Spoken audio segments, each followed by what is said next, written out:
Herman Fuller's Circus of the Disquieting presents Send in the Clowns.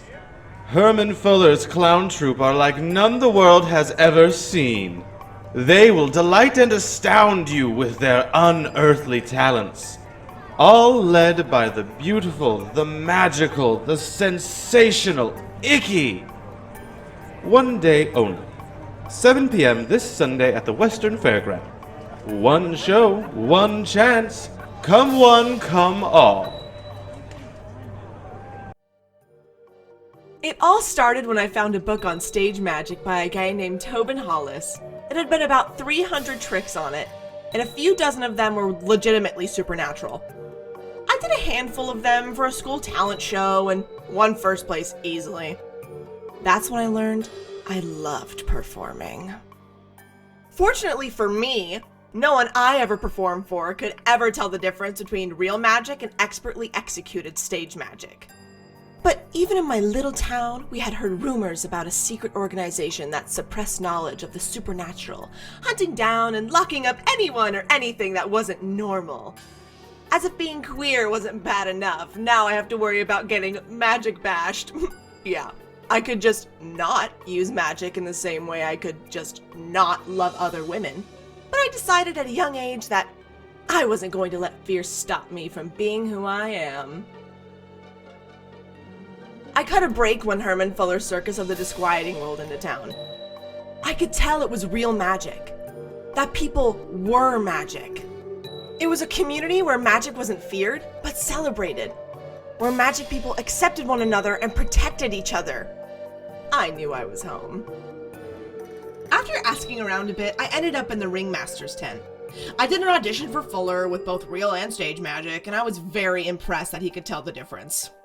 A hot teenage magician who already had an act was an easy sell, and I got my own stall in the Hall of Humans Extraordinaire. Herman didn't have much tolerance for insubordination, but so long as you stayed on his good side, life at the circus was pretty decent. Manny always made sure we were all looked after. Unlike Herman, he knew what it was like to be an outcast, to have people hate, slander, disown, beat, exploit, and attack you for no other reason than being different.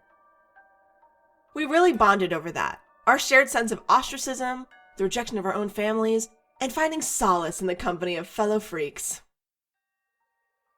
The hall was a good gig, but I dreamed of performing in the big top. Manny took me to the library so I can get some more magic tomes to up my act. But it wasn't enough. That's when I started hanging out with the clowns. Most people think clowns are creepy, if not plain horrifying, upon seeing us up close. But I was awestruck by their supernatural and theatrical talents. To my delight and surprise, some of them thought I showed potential. Eugene and Pius started tutoring me in magic and clowning, and I eventually landed a supporting role in their big top act. That went on for a while, but eventually, my progress plateaued. I thought for sure they were going to drop me from the act, but instead, they did something that would change my life forever. They offered to turn me into a clown. A real clown. Capital C. I had never seriously considered the idea of becoming anything other than human before, mainly because I didn't know that was possible. But as Tinkles went over the procedure with me, I found it more and more appealing. And it wasn't just the magic that appealed to me, but the fact that the clowns always seemed so happy. I tried my best to be happy as a human, but I always felt so bad running away from my parents. I ran because I thought if they ever found out I liked girls, I would have been disowned or committed to a nut house. But I never gave them that chance. Maybe I shouldn't have assumed the worst.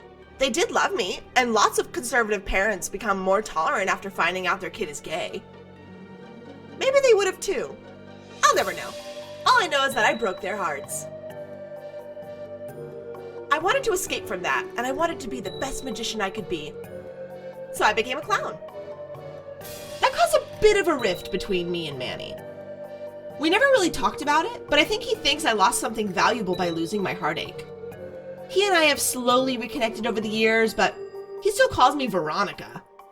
I'm not embarrassed to have started off as Veronica, but I couldn't be happier to be Icky.